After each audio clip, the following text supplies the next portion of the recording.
wa qadayna ila bani Israil fil kitabi latufsidunna marrataini wa lata'lunna 'uluwan kabira. Dan aku telah menetapkan dengan semua pengetahuan Allah yang sempurna. Allah mengetahui betul karakteristik yang tertanam dari setiap generasi-generasi kaum-kaum Bani Israel ini, yang terus melahirkan generasi baru, beranak pinak, dan lantas mereka disebut dengan Yahudi ataupun Bani Israel atau kaum Musa dalam Al-Quran. Ini sifat-sifatnya. Tapi selalu tertanam pada diri mereka itu karakter-karakter yang membedakan mereka itu dengan manusia pada umumnya yang lain. Tadi, maaf sekali, karakter-karakter nyeleneh. Ya, sampai tadi mengatakan Musa, engkau aja yang pergi ya dengan Tuhanmu, kami duduk di situ, nyeleneh yang keterlaluan. Ya. Angkuh dari tertindas menjadi penindas. Dan dia, siapapun yang menghalangi itu terobos. Ya. Nanti di bidang-bidang terkait dengan ekonomi, semua pelanggaran dilakukan yang penting untung. Itu ada jalurnya, nanti kita bisa sebutkan satu-satu. Dan dikonfirmasi oleh sejarah. Bukan hanya dalam Al-Quran, tapi pembuktian sejarah dan di buku-buku yang dicetak sampai dengan kekinian. Ya. Teruskan. Wa qadayna, karena sifat-sifat ini yang melekat pada mereka, aku tetapkan, kata Allah. Pakai qadha tuh. Dan pakai na untuk menunjukkan keagungan Allah, demi keagunganku. Maksudnya apa? Kalau sudah pakai na, artinya penting. Al-Quran turun tuh pakai na. Inna anzalnahu fi. Itu Allah menyampaikan dengan mengangkat keagungan zatnya untuk memberikan kesan pada kita semua yang membaca Al-Quran, khususnya umat Nabi Muhammad SAW. Tolong fokus ini penting, karena bagaimanapun Anda akan bersinggungan dengan mereka.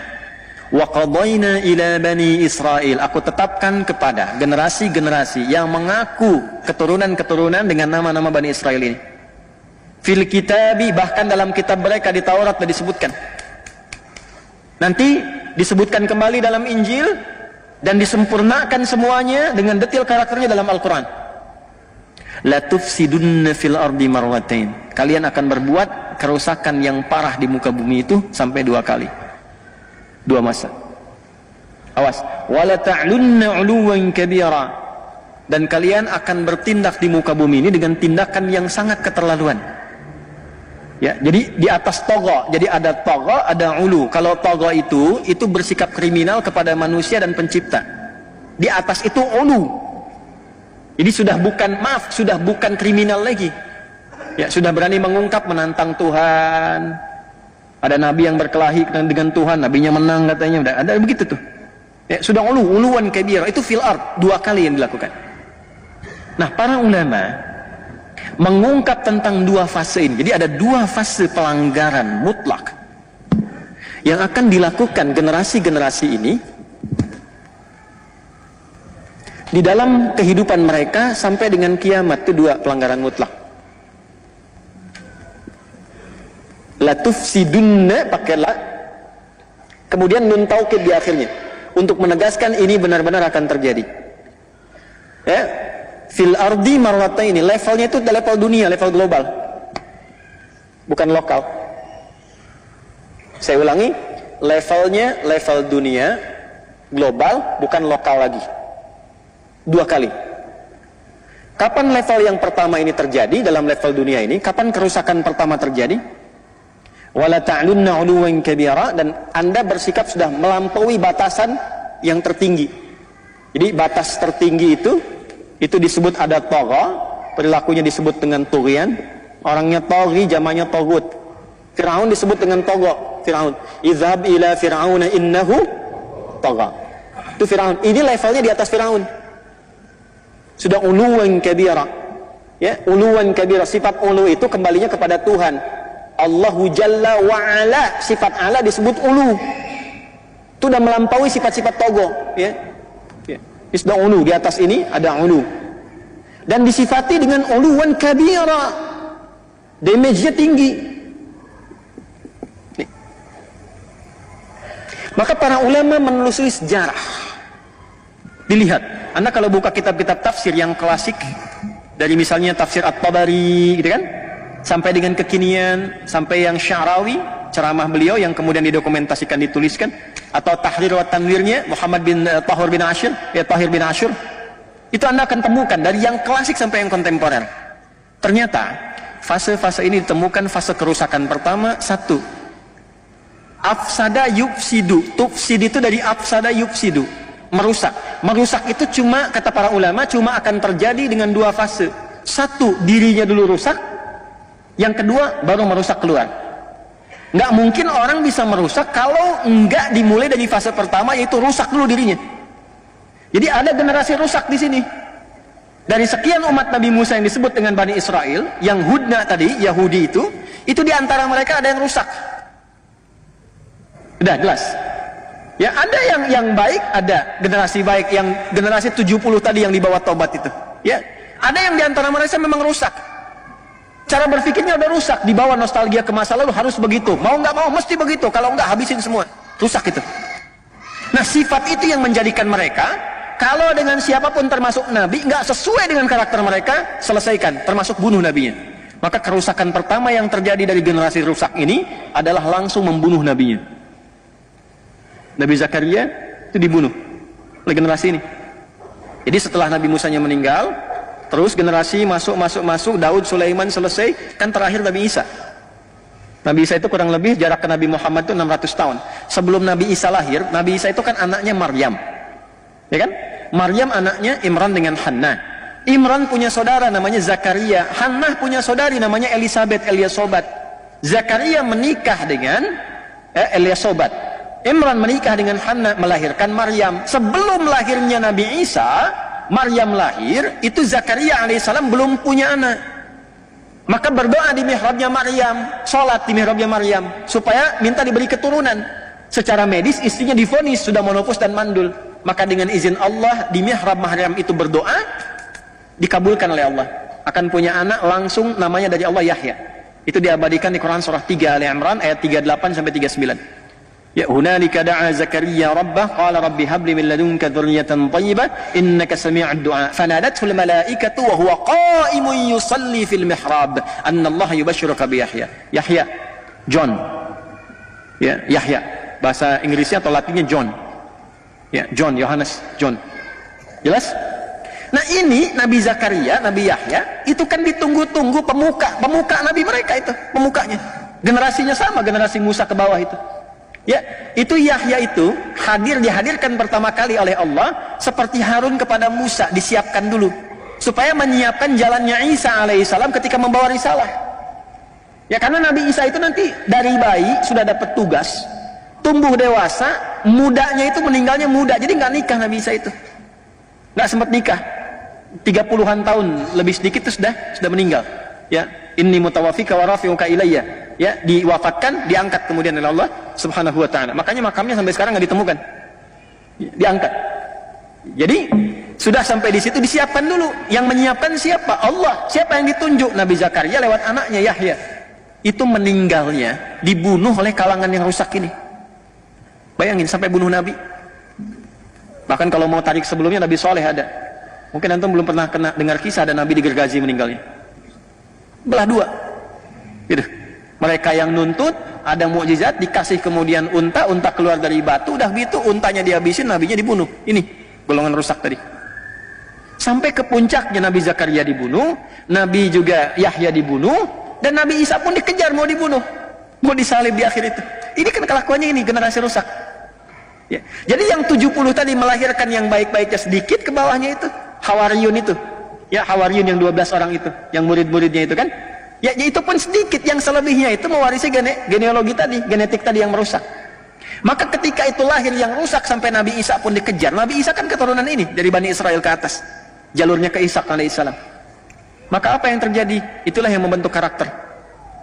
Maka dihukum oleh Allah karena karakter ini merusak. Maka golongan orang-orang rusak ini di setiap tempat dimanapun itu gak akan bisa diterima. Maka 3 fase mereka hancur. 3 fase mereka hancur. Pertama, masanya yang gue lihat itu, Jalut. Ini sudah viral di kitab-kitab tafsir. Yang kedua, masanya Nebukadnezar yang datang dari Babilonia. Habis semua, dihancurkan. Habis dikejar-kejar. Kemanapun ada dikejar. Karena selalu merusak, tinggal sini merusak, golongan rusak ini. Yang ketiga era Romawi. Ya, sesaat kemudian sebelum masuknya khususnya di era-era sepeninggal Nabi Isa alaihissalam sampai nanti ke era sebelum kelahiran Nabi Muhammad SAW, tidak ada satupun orang-orang generasi ini termasuk Yahudi yang lainnya menetap dimanapun kecuali selalu datang Romawi menghabisi mereka dimanapun. Ya, sampai nanti generasinya Turki Utsmani sampai periode yang berikutnya. Itu setiap tinggal mau wilayah Eropa dimanapun selesai inkuisisi.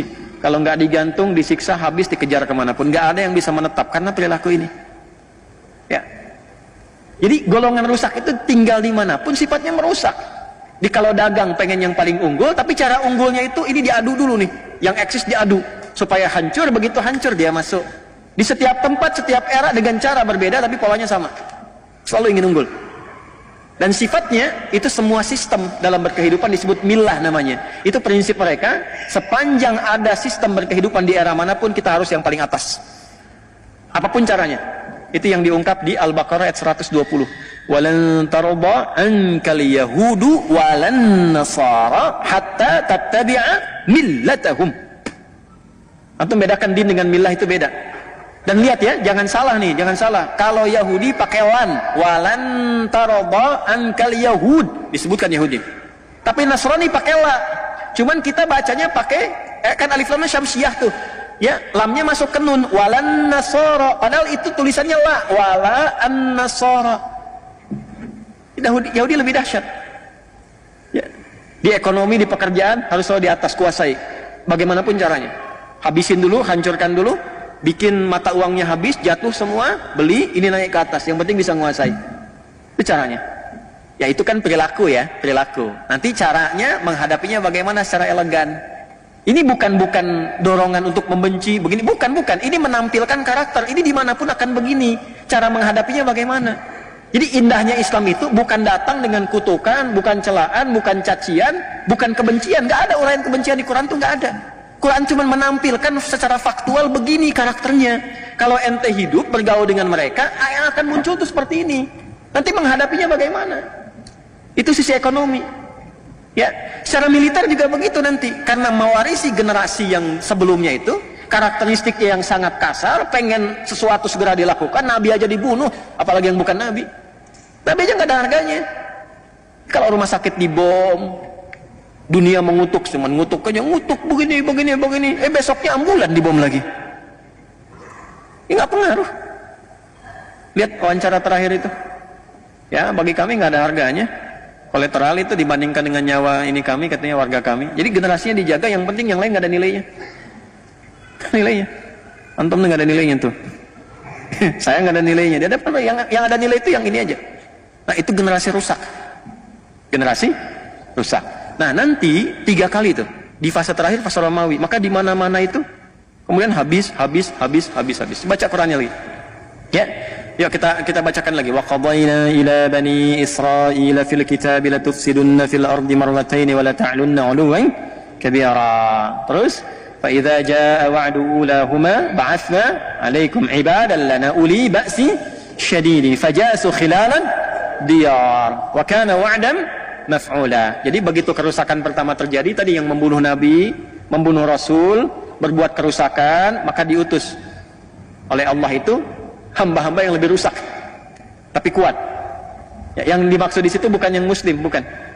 Ya, yang memang udah sama-sama keras dengan mereka tapi sudah menghabisi mereka. Puncaknya di Romawi tadi. Jadi dari yang pertama tadi Goliat, Jalut, kemudian ada Nebukadnezar. Ya, setelah itu kemudian di fase akhirnya Romawi. Makanya di negeri-negeri Eropa itu wajar kalau mereka terusir semua. Di Eropa terusir, baca sejarah deh. Di Jerman terusir, Austria terusir, di Eropa semua terusir. Jadi nggak ada yang pengen sebetulnya ada di situ tuh. Nggak ada yang pengen. Ya makanya mereka cari tempat aja, yang penting jangan di sini. Jangan di sini. Karena tahu kalau ada di situ rusak tuh negerinya. Ekonomi nggak stabil karena udah dikuasai klan ini aja. Walaupun cuma ada 5 ini yang megang. 5 yang megang. Tuh, yang lain habis semua di bawah. Dan dikendalikan semaunya, rusak akhirnya. Akhirnya apa yang mereka lakukan? Udah keluarin dari sini, keluar dari dulu begitu, diusir dan seterusnya. Ya, sampai yang paling menarik apa? Yang menjadikan mereka bisa kembali tenang dan hidup dengan nyaman adalah risalahnya Nabi Muhammad SAW yang mewarisi risalah Nabi Ibrahim alaihissalam ke atas dan menyempurnakannya. Karena ketemu, kenapa tadi saya sebutkan nasab di awal, untuk menunjukkan kalau ini dipraktekkan damai semua. Singkatnya sudah selesai, singkat langsung lompat ke era Nabi Muhammad. Begitu di era Nabi Muhammad ditertibkan semua, diberikan panduan kepada para sahabat, udah. Nih, maaf ya, maaf. Dari klan ini saja yang terusir dari Romawi tadi, kan di Roma tuh diusir tuh. Ya, pendeta-pendeta Yahudi, rahib-rahibnya itu sudah mengatakan, robi-robinya, udah kita tunggu aja nabi terakhir yang paling hebat yang membawa kita ke masa keemasan lagi.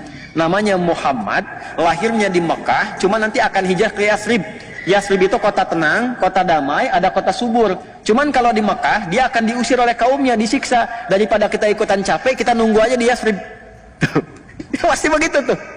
Kita nunggu aja di Yathrib. Makanya berangkat mereka nanti, ada beberapa suku besar di antara mereka. Ya, ada Bani Nadir, ada Bani Qainuqa nanti. Ya, ada nanti yang di Khaybar, beberapa dan sebagainya. Kumpul tuh. Ada yang kecil-kecil 12 suku, kumpul semua di Yathrib. Dan mereka cerdik dan ya saya nggak bisa ungkapan kata, nanti nggak bagus tuh ya. Itu mengambil daerah suburnya di utara. Nanti yang selatannya itu, ya selatannya, yang ninggalin itu yang keturunan Yaman. Tapi mereka bisa bangun dan akan dibalik oleh Allah. Yang sekarang yang utaranya itu justru ya terlihat biasa-biasa saja, banyak peninggalan hancur di situ. Justru selatannya yang sekarang ada Masjid Nabawi, ada Quba dan sebagainya, itu yang diabadikan lestari.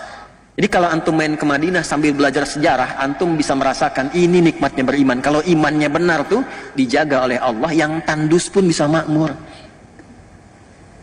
Makanya ngajinya begitu, jangan cuma bolak-balik gitu ya. Tapi nggak dapat apa-apa.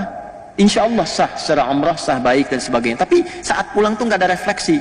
Qurannya cuma tertulis di mushaf nanti. Nggak ada pengalaman dalam keseharian kita. Singkat, ini selesai, perilaku menyimpang juga. Udah datang nabinya ditolak, bahkan mau dibunuh. Hukum mereka kalau nanti melakukan misalnya pemberontakan dalam konteks negara, itu hukumnya diusir, dihukum Yahudi. Nabi datang bikin piagam Madinah. Yang punya keyakinan itu misalnya Yahudi, Nasrani dan sebagainya, dituliskan dengan hukumnya masing-masing. Orang Islam pakai hukum Islam, orang Yahudi pakai hukum Yahudi. Ketika klan Yahudi di situ memberontak dengan kesepakatan itu, bahkan ingin membunuh Nabi dan ketahuan dari situ, maka diterapkan hukum Yahudi, keluar dari situ, diusir lagi. Jadi yang ngusir itu bukan Islam, bukan Nabi Muhammad, hukum mereka sendiri yang menjadikan mereka keluar. Itu masih kebawa dari perilaku yang lama itu. Terusirlah kemudian Bani Qainuqa, Bani Nadir, Yahudi bersih semua, Madinah dari Yahudi bersih. Diputar balik di sejarah sekarang, orang Islam yang mengeluarkan Yahudi dari Madinah, kebalik. Itu begitu ceramah sejarah yang benar, dia bobo tuh. Jadi nggak sempat yang dengar, di ujungnya aja keluar, baru dia bangun lagi. Persis kayak khutbah Jumat, ngantuk tuh. Begitu ujungnya baru kedengaran, ambillah yang bagus, tinggalkan yang jelek, tuh kan? Keluar sendal bagus dipakai itu. Salah kesimpulan. Keluar dari sini, kacau lagi, kacau, di mana-mana diusir dan sebagainya. Secara singkat saja, zamannya Umar dibuka Palestina, Romawi dikalahkan, masuk pasukan, kunci dipegang, kedamaian terjadi. Kristen bisa tinggal di situ nyaman, bahkan gereja diabadikan, gak dirusak, gak diapa-apain. Saking hebatnya Umar pada masa itu, dengan tawadu datang uskup besarnya sampai memberikan kunci gerejanya dan mempersilahkan kalau ingin digunakan untuk ibadah pertama kali. Kata Umar, jangan. Ya, supaya tidak jadi fitnah di masa depan. Yang Kristen silahkan ibadah di tempatnya masing-masing. Kita tidak usah memaksa. Lakum dinukum waliyadin. Anda dilindungi, kita saling melindungi di sini, saling menjaga. Yang Kristen silahkan ibadah. Kalau bertanya tentang Islam dijelaskan. Pengen memeluk Islam silahkan, tapi tidak dipaksa. Walaupun yang pegang kuasa umat Islam. Yahudi boleh tinggal damai, semua damai pada masa itu. Sampai masuk lagi Romawi itu, terjadi perang salib. Dikuasai lagi, keluar lagi semua, habis lagi, terjadi lagi seperti dulu. Ya. Udah, yang bukan Nasrani keluar semua, keluar. Yang Muslim juga demikian, Yahudi dihabisin karena punya. Ini menarik ini, karena punya nasab. Kan Nabi Isa itu dikultuskan, Yesus itu kan dikultuskan. Nah, yang mau mengeksekusi itu kan kalangan Bani Israel dari Yahudi itu. Makanya sesungguhnya secara sejarah, ya dari kalangan Nasrani ini sebetulnya punya rasa-rasa tidak suka, dendam yang terlampau berkepanjangan. Jadi dimanapun ada Yahudi itu tertanam dalam fitrahnya yang lama itu, udah keluarin. Ya, kalau bisa habisin. Ya. Jadi kalau kita perhatikan dengan jujur, pernah nggak antum mendapatkan referensi sejarah? Ada di satu tempat umat Islam sengaja membantu umat Yahudi? Nggak ada. Coba cek dalam sejarah. Irisannya selalu begitu. Makanya agak aneh kalau nempel perjanjian baru dengan perjanjian lama itu agak aneh itu. Ya, kalau nempel ya, ini secara ilmiah ya. Ya, secara ilmiah. Jadi argumentasi ilmiah, bukan dalam narasi lain. Ini kita bahas sejarah. Kalau pengen diskusi silahkan. Ya, maksud saya jangan sampai dipotong-potong besok saya jadi tersangka gitu kan. Tidak, kita dialogkan ya. Balik sini. Jadi sudah selesai, datang periode siapa? Salahuddin Al-Ayyubi dari suku Kurdi. Dibuka lagi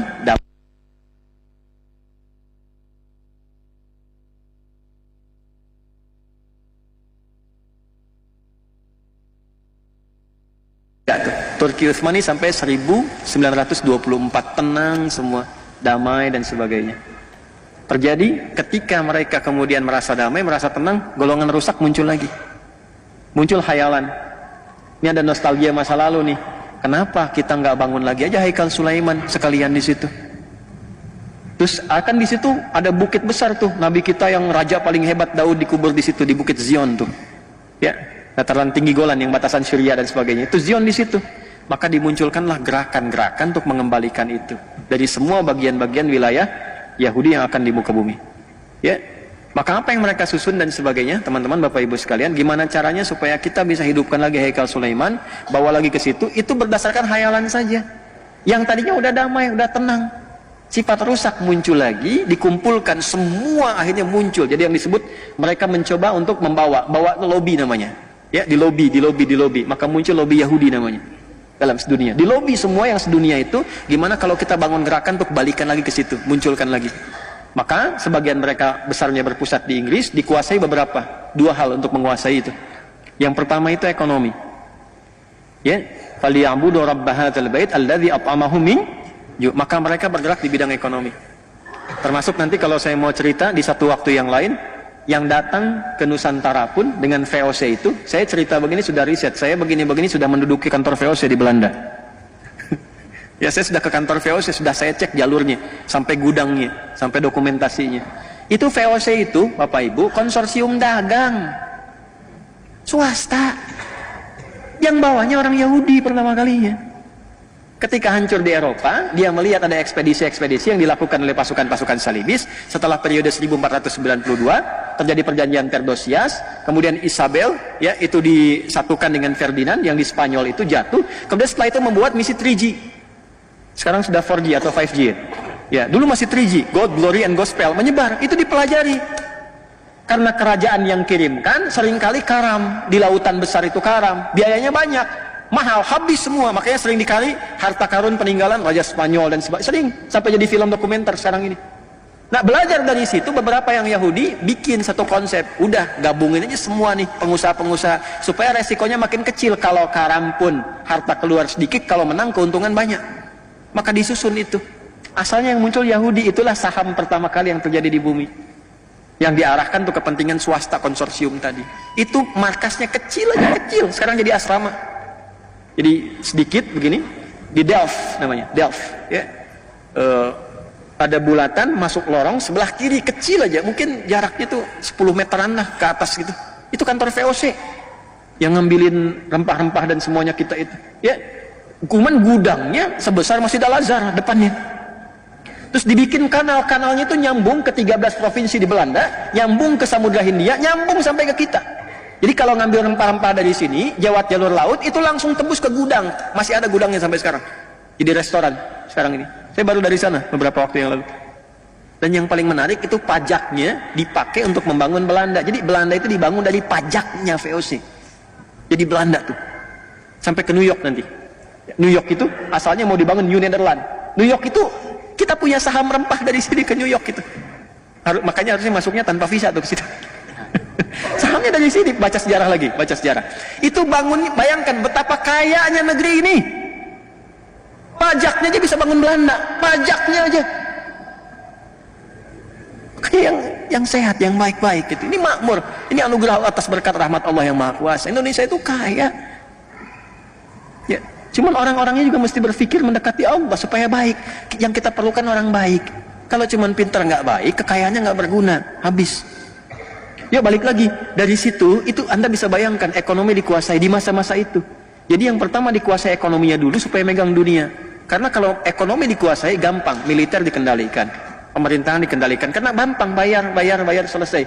Itu ilmu dipakai dari Korun. Rusaknya dari situ. Karena Firaun dibiayainya oleh Korun. Nanti muncul panglimanya namanya Haman. Makanya sering diungkap di Quran kisah Korun, kisah Firaun. Zamannya kan sama. Panglimanya Haman, intelektualnya juga ada. Dan penasihat spiritual yang kebelingernya pun ada, Balaam namanya. Komplit lah di situ. Ya, jadi kalau sudah unsur-unsur itu ada dan nggak disebutkan, ya, secara tegas nama detailnya untuk menunjukkan kesan bahwa itu bisa berpotensi terjadi lagi di masa depan. Yang membawa itu genealogi ini, manusia-manusia ini, kuasai ini, nanti tinggal gampang. Ya, itu di masa-masa itu sudah terjadi. Kalau ingin menentukan satu pemimpin di mana saja sampai ke level-level daerah. Kalau di kita mungkin wali kota atau bupati, itu sudah nyampe. Udah masuk ke satu tempat disiapkan semuanya. Ini biayanya sekian, ukuran jas kamu, ukuran sepatu kamu, ukuran ini udah sekian. Jadi, tapi harus ikut begini. Tuh kelakuannya ini. Dari dulu. Itu kalau saya buka sampai referensi sampai ke atasnya, kita bisa turunkan nasabnya sampai ke era Firaun itu. Nah, itu yang terjadi. Maka ini mengonfirmasi, teruskan ayatnya sampai ayat yang ke-6. Tsumma radadna lakumul karrata 'alaihim wa amdadnakum bi amwal. Itu konfirmasinya. Ini pembuktian firman Allah benarnya. Perhatikan, mereka akan kuat di bidang ekonomi. Ini karena gerakan pertama yang dibangun itu. Wa amdadnakum bi amwal wa banin, keturunan mulai banyak menyebar dan mereka pegang ekonomi itu. Sekarang bukan cuma jadinya di Palestina itu yang 1948 kemudian tiba-tiba deklarasi, yang fasilitasi siapa? Inggris kan? Ya, khayalannya munculkan kembali keagungan itu di Bukit Zion itu. Maka gerakan untuk membawa ke Zion disebut dengan Zionism. Pelaku karakternya disebut dengan Zionis. Jadi yang ada sekarang di situ itu bukan sifat-sifat Israel, bukan. Bukan sifat-sifat Yahudi yang kembali hudna, bukan. Itu Zionis. Karena Yahudi yang awal-awal tinggal itu damai biasa-biasa saja. Coba lihat, biasa-biasa saja dengan orang Islam biasa, dengan Kristen biasa, damai aja. Ini gerakan-gerakan perusak. Jadi yang datang ini perusak. Tapi udah disebut di Quran. Dan itu menyebar. Ya, wa amdadnakum bi amwalin wa banina. Yang paling hebat begini. Wa ja'alnakum aktsara nafira.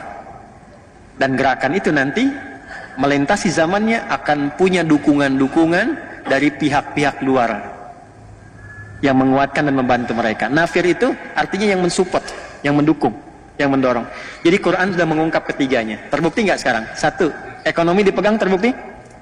Bukti ya. Yang kedua, mereka punya jejaring yang menyebar tuh dari anak keturunan dimanapun. Dan itu punya lobbynya, punya grup-grupnya, punya asosiasinya. Ya, mungkin nanti ada Freemasonry, ada yang lobby, ada yang macam-macam. Itu disebutkan wabanina, nyebar.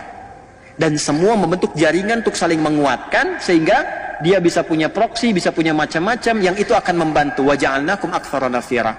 Semua tiga-tiganya sekarang sedang dibuktikan, ditunjukkan kebenaran ayat ini oleh Allah yang terjadi sekarang. Jadi kalau pengen tahu pembuktiannya, maaf, bi amwalin, nih yang pegang ekonomi sekarang siapa? Coba cek, googling siapa aja keluarganya, ketemu. Wabanina, keturunan-keturunan yang menyebar dimanapun ada. Ya, termasuk yang kelahiran di sini juga ada. Tuh yang sering muncul di TV tuh, perempuan tuh. Saya nggak sebut nama tuh ya. Ya, ya saya nggak mau kata-kata yang kurang baik lah. Ya, tapi saya biasanya kalau diundang sama yang kurang kompeten itu nggak berminat gitu. Buang-buang waktu gitu. Ya, pengetahuan sejarah minim, kalau dikatakan tidak tahu gitu kan. Ya, cara berpikirnya juga tidak terstruktur. Ya, jadi kalau kita datang juga buang-buang energi. Ya, jadi kita tonton sambil senyum aja lah udah gitu ya. Ya, jadi baru bicaranya jangankan orang yang pintar, orang biasa awam sih udah paham gitu keadaannya bagaimana. Tapi ini tidak menjadikan kita mesti mencela atau merendahkan, tidak. Justru kita mendoakan kepada jalan yang baik, kemudian memperbaiki dengan cara yang baik, dengan menyampaikan yang seperti ini. Tapi yang saya maksudkan kalau Anda cek, itu kan kelahiran Makassar. Tapi menjadi bagian dari jaringan lobby kan ke atas ke sana. Itu pembuktian kebenaran Quran. Jadi mana mana nyebar ke bawah lagi rasanya. Wa ja'alnakum aktsara nafira. Saya umumkan tidak boleh ada negara lain yang ikut campur tentang ini. Tapi dia masuk kok lewat kapal induk. Yang lain nggak boleh, dia masuk dengan kapal induk, ya kan? Jangankan kapal induknya, itu di border yang di Rafah di Mesir itu jagain di situ. Makanya nggak bisa keluar. Yang jaga tentara mana? Amerika jaga juga di situ.